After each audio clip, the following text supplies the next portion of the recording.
My parents said I could tag along on the family cruise, as long as I covered my own costs. I declined politely. But then my card got hit for $9,900, group cabins, excursions, open bar. I froze the card and disputed every charge. At the dock, they were denied boarding. The next morning, they showed up at my door with a crowbar. Without thinking twice, I called. I never thought I'd say this, but I didn't really know what kind of people my parents were until last month. I always figured they were difficult, self-centered, and maybe a little delusional. But I didn't think they were this. It started with what seemed like a harmless conversation. My mom called to tell me about a big family cruise they were planning. A group package. 7 nights. Caribbean. Cabins next to each other. Open bar. A few excursions. The works. Sounded expensive, and it was. She told me I was welcome to come if I paid my own way. You're a grown man. You make decent money. It's time you showed some generosity. I politely declined. I told them I had savings goals. I wasn't about to drop 10 grand on a floating buffet with people who've never respected my choices.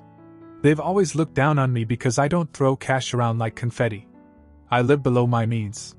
I've been saving up for a house. Every dollar counts. They've never understood that. They call me tight-fisted. Difficult. Cold. What they really meant was, I don't let them use me. A week before the cruise, everything was quiet. Too quiet. No guilt trips, no jabs. It was almost suspicious. Then, 2 days before the ship was set to leave, I was reviewing my credit card statement and nearly dropped my phone. $9,900. Gone. I stared at the screen, thinking there had to be a mistake. Charges from the cruise line. Charges for group excursions. An open bar package. Spa services. The exact stuff they were planning. That's when I knew. They took my card. They must have found it during one of their rare visits. And they knew the password, my birthday. The same date I used out of habit, never thinking my own parents would use it against me. I didn't panic. I just froze the card, called the bank, and disputed every single charge. Cancelled the bookings one by one. It took hours. The cruise company was confused but cooperative. By the time I was done, I had unraveled the entire plan. They were going to board that ship with a cruise paid entirely with my money. 10 grand I had been saving for a down payment. I didn't sleep that night. The next morning was dead quiet. No calls, no texts. Then around 9:30 a.m., I heard a sound that didn't belong. Metal slamming against wood. I looked through the peephole and saw my parents and my sister standing on my porch. My dad had a crowbar in his hand. They were trying to break into my house. I opened the door just enough to see them clearly, then shut it and called the police. They were screaming outside, blaming me for ruining their vacation, calling me selfish. My mom was furious. My dad was unhinged. My sister was silent, just standing behind them like she wasn't part of it. I locked every door in the house and waited for the police. When the cruisers showed up, the officers didn't need convincing. They saw the crowbar. They saw the damaged doorframe. They heard the yelling. They cuffed them right there on my front lawn. My father was yelling about how tired they were of me, never helping, and making them feel like beggars. My mother kept screaming about the cruise and how it was a gift I could easily afford. And I just stood there, watching them get driven away. Later that day, I went to the station. I wanted to explain. The officer who took my statement looked almost amused in disbelief. When I finished, he raised his eyebrows and said something I'll never forget. Not every monkey is as crazy as your parents, Mr. John. They spent the night in custody. And I spent that night staring at my broken front door, wondering how it got to this point. I didn't sleep that night. Not because I was scared, though yeah, a little, but mostly because my brain couldn't stop replaying it. My parents. On my porch. With a crowbar. Screaming at me like I was the villain in their story. I sat on my couch for hours. The front door cracked open just enough for me to stare at the busted frame. That scar in the wood suddenly felt like a symbol for everything that had been rotting between us for years. By noon, the station called. They had my parents and sister in custody. Calm, formal voice on the other end. "We need to know if you're pressing charges, Mr. John." I told them I'd come in. When I walked into the station, it smelled like old carpet and stale coffee. The officer behind the glass window nodded, didn't even look surprised. He just buzzed me in like this was routine. A younger officer took my statement in a small back room. I told them everything, starting with the stolen card and ending with the front porch. When I handed over the photos I'd taken of the damage, he didn't say a word. Just nodded and typed. Then a different guy came in. Older. Calm, but you could tell he'd seen people unravel before. He sat across from me like we were two coworkers in a break room. You know they could face felony charges for this, right? Breaking and entering with intent, unauthorized use of a financial instrument. That's not petty. I nodded. I didn't know what else to do. Then he said something that snapped me out of it. I've seen all kinds. Family drama, holiday blow-ups, inheritance fights. But not every monkey is as crazy as your parents, Mr. John. It didn't even feel like a joke. It felt like a warning. I asked him if they said anything after the arrest. He told me my father claimed it was a misunderstanding. Said they were trying to settle things like a family. That I owed them that much. My mother apparently broke down in tears and said I had ruined their once-in-a-lifetime vacation and humiliated them in front of their friends.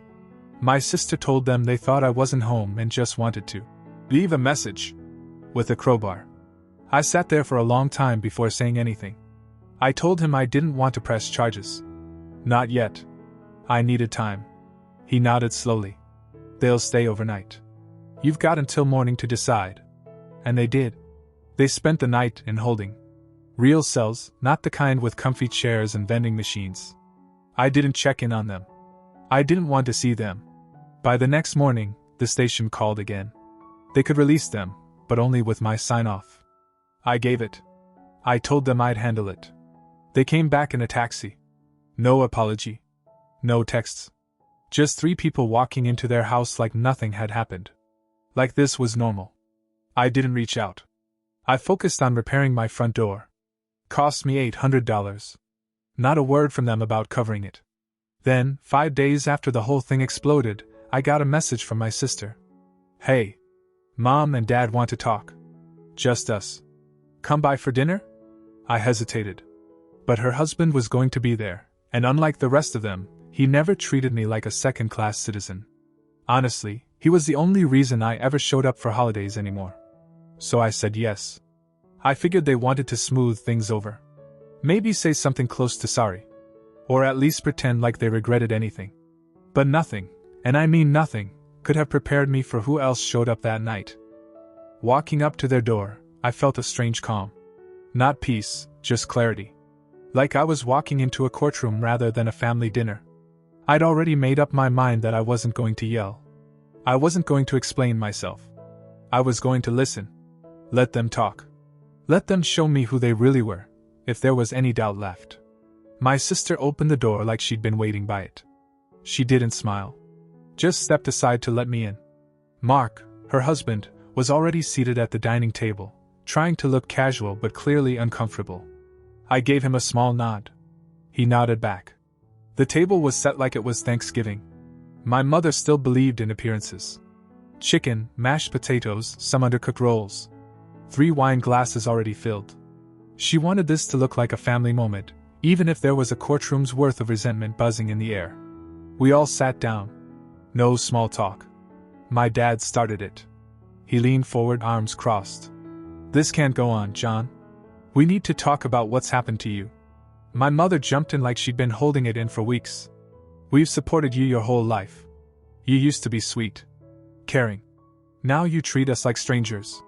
She looked genuinely hurt, but I didn't buy it. My mom had always been good at turning herself into the victim. She used words like weapons, soft but sharp.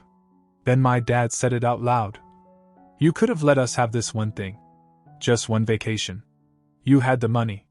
So I finally spoke. You didn't ask. You stole it. You guessed my password and charged nearly $10,000 on my card. You didn't just cross a line, you didn't think I mattered at all. They didn't deny it. My mom actually shrugged. We thought you'd be reasonable about it once you understood. You have no idea how hard things have been for us lately. You don't even ask. That's when my dad stood up and pointed his finger at me. You live like some monk. Counting pennies. Never helping. Never showing up for your family. My sister sat quiet. I looked at her and asked the only question I really wanted answered. You knew? She looked away. And right then, the doorbell rang. My mom looked confused. My dad frowned. My sister stiffened. No one moved for a second, and then she stood up slowly and opened the door. Uncle Dennis. I hadn't seen him in over a year. I had no idea he was even in town.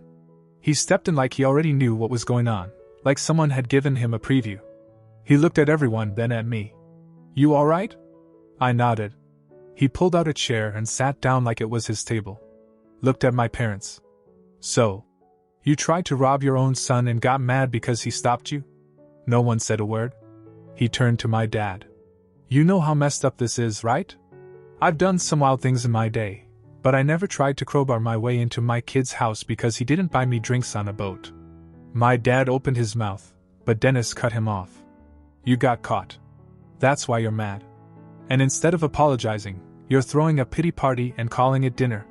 My mom said they were desperate. That they had no other options. That I was being cruel. Uncle Dennis laughed. Cruel? You're lucky he didn't file charges. You'd be sitting in a cell right now trying to explain why your family reunion involved a felony. Mark was dead silent, but he was nodding slightly. I saw it. My mom stood up and said she didn't have to sit there and be humiliated. My dad followed, muttering that this was pointless. My sister disappeared into the kitchen. Dennis looked at me and said, Don't let them gaslight you, John. They made their choice. You're not wrong for protecting yourself. He finished his wine, stood up, and patted me on the shoulder. You handled it better than I would have. That's saying something. I left 10 minutes later. Didn't take anything with me. The next few days were quiet. No calls. No texts. I thought maybe that was it. Maybe they'd finally realized they'd gone too far. But then I saw it. A Facebook post from my mom. When your own son betrays you, locks you out of his heart, and leaves you in pain, what kind of mother deserves that? Over 100 comments. Her church friends offering prayers. Some relative I hadn't seen since I was 12 wrote. He's always been selfish, hasn't he? Not one mention of the money. Not one word about the crowbar.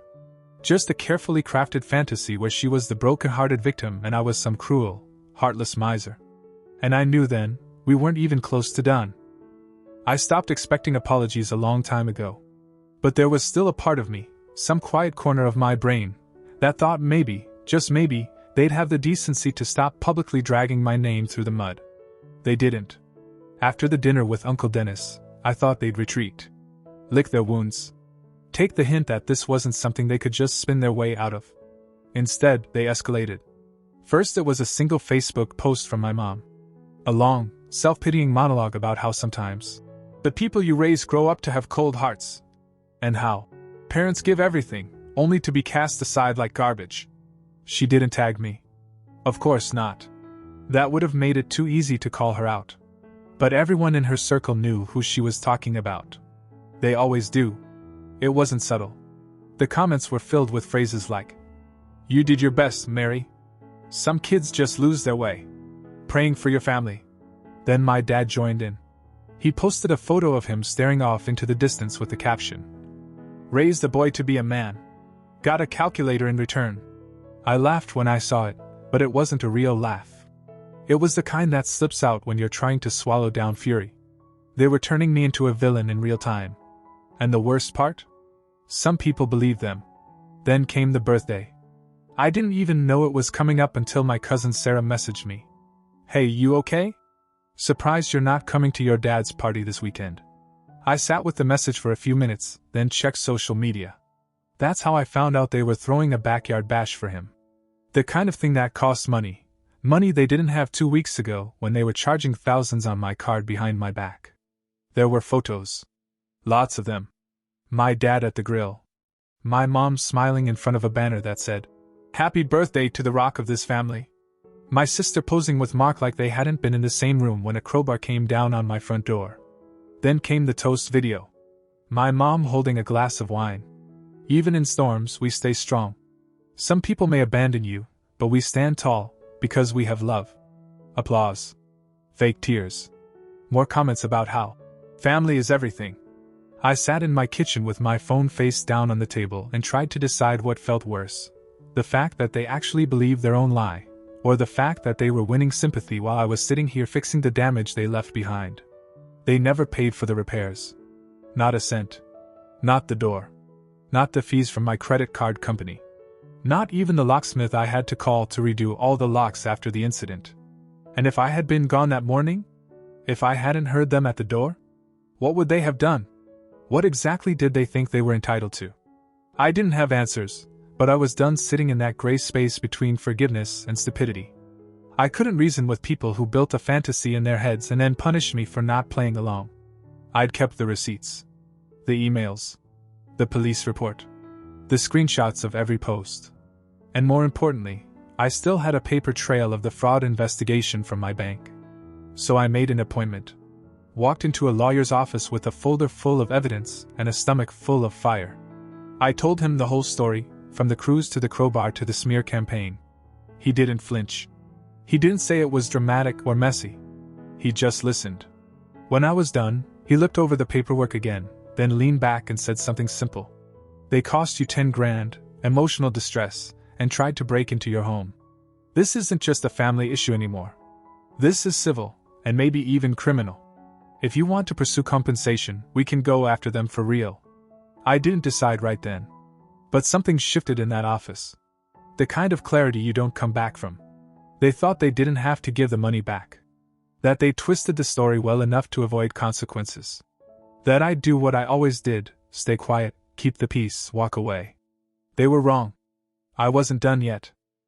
There was no dramatic music playing when I signed the papers. No sense of triumph. It felt cold, procedural. But it was the first time in a long while that I felt like I had control again. The lawsuit was straightforward: theft of funds, property damage, emotional distress. My lawyer added everything we had: photos, records, police documentation, and a timeline that made their actions impossible to explain away. They didn't see it coming. I imagined the moment they were handed the court notice. Maybe my dad pacing, shouting about betrayal. My mom sobbing dramatically, asking what kind of son would do this. I wasn't there for it, but I didn't need to be. I'd seen the act before. A day later, my sister texted me. "Are you really suing mom and dad?" No hello. No apology. Just straight to disbelief. I didn't respond. A few hours later, my dad posted another vague, guilt-drenched status on Facebook. You raise a son. You give him everything. And one day, he turns around and puts a knife in your back. That's the thanks we get. That post got over 200 likes. Their Facebook friends flooded the comments with prayers, sympathy, and open hostility toward me. One distant relative even commented, "Don't worry. God sees everything. He'll punish him." They had weaponized pity. And it worked. They were playing the long-suffering parents abandoned by their cold, selfish son. And still, not a single one of them mentioned the money. No one asked why I might sue my own parents. No one mentioned the broken door, the crowbar, the stolen card. Just silence on that part. But something shifted a few days later. Their lawyer called mine. He sounded tired, like he already knew he was losing. "They're willing to settle," he said. "If your client agrees to drop the emotional distress portion, they'll pay back the full amount." My lawyer looked at me. I didn't even hesitate. "Tell them it's $20,000. Full repayment, plus damages and legal costs. Or we go to court and drag the whole truth out in front of a judge." He smiled slightly and said he'd deliver the message. I didn't sleep that night. Not because I was worried. I was done worrying. It was something else. A kind of grief, I guess. Not for what I lost, but for the illusion I'd carried around for years. The idea that maybe they were still family somewhere under all that manipulation. They weren't. The next day, they agreed. The payment cleared within a week. $10,000 refunded. $10,000 more in settlement. $20,000 wired to my account. And just like that, their entire narrative collapsed. My dad deleted every Facebook post from the past 2 months. My mom deactivated her account completely. The comments disappeared. The sympathy dried up. They weren't the victims anymore, just two people who got caught and had to pay. The silence from them was deafening. Mark texted me once. "I just want to say I respect you for what you did. I'm sorry it ever got that far." I didn't ask what side my sister landed on.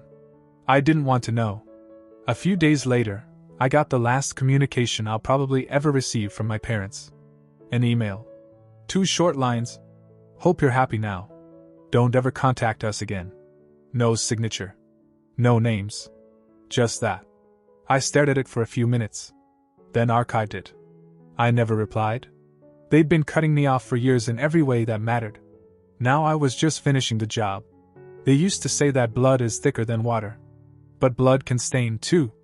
And sometimes, the only way to move forward is to stop pretending you're part of a family that never treated you like one. After the $20,000 settlement, I expected silence. A vacuum. The kind that only comes when people have finally realized the fight is over. But my parents? They never took silence as a cue to reflect. They took it as a strategy shift. It started with the Facebook Whisper campaign. Private posts. Old family friends. Vague sob stories. No names, just enough breadcrumbs that everyone could figure out who the monster was. He sued us. He wanted revenge. We were only trying to bring the family together. They never mentioned the crowbar. The broken door. The 10 grand charged to my card. None of that made the narrative. The birthday party I wasn't invited to? Suddenly, in their version, I refused to show up. And left them heartbroken. According to them, they had forgiven everything, and were ready to move forward, but I was too cruel, too prideful. It was exhausting to watch. I didn't engage. I didn't defend myself. There was no point. The truth didn't matter in a space where likes and sympathy were currency. But the final blow was still coming. About a month after the settlement, I got a notice in the mail. Not an email. A printed letter, from a small legal firm I didn't recognize. It was from my father. He had filed a counterclaim in small claims court against me. His accusation? Emotional harm due to slander, defamation, and family alienation. He was suing me for $3,500. I read it 3 times before I started laughing. Not because it was funny, because it was insane. It wasn't even about the money. It was about rewriting the story officially. He wanted a piece of paper that said I was the one who caused harm. He wanted something he could show around and say, "See? I was the victim." I forwarded it to my lawyer. He asked me one question. Want to destroy this or dismiss it? I chose to destroy it. We gathered every record. The police report. The fraud report. Photos of the door. The settlement they had already signed. And something else. Something I hadn't planned to use. It was a voicemail. From the day after they broke into my house. My mom had left it by accident. She must have thought she hung up, but it kept recording. In the background, I could hear her voice, clear as day, saying, "He's going to ruin everything if he talks. We should have waited until he was gone." It was short, but it was gold.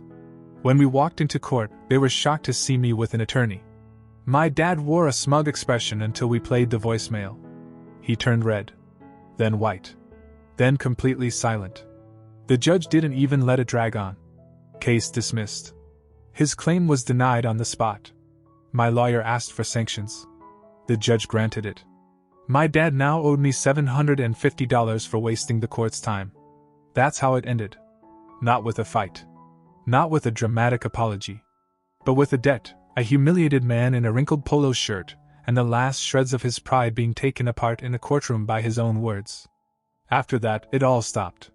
The Facebook posts vanished. The comments dried up. The whispers died. Even my sister, who had been mostly silent through all of it, unfriended me on everything and blocked my number. Mark, her husband, sent one last text. "You were right about them. I just didn't want to believe it. For what it's worth, I hope you're okay." And I am. I've moved. Quiet little town. Got a new job, better pay. I even found a place with a small backyard, nothing big, but enough for a fire pit and some peace. The door to my house doesn't creak when it closes. The locks are solid. My life is finally mine. But sometimes, I think about that voicemail. That they were in my house, plotting, thinking I wasn't home. And it hits me, not how close they came to stealing more, but how long they'd been planning it. It wasn't about the cruise. It wasn't about one vacation. It was about control. About using guilt, history, and family as currency. They didn't think I'd ever fight back. And now? They're offended. Offended that I stood up. Offended that I won. Offended that I dared to stop pretending they were good people who just made bad choices. I don't feel guilty. I don't feel sad.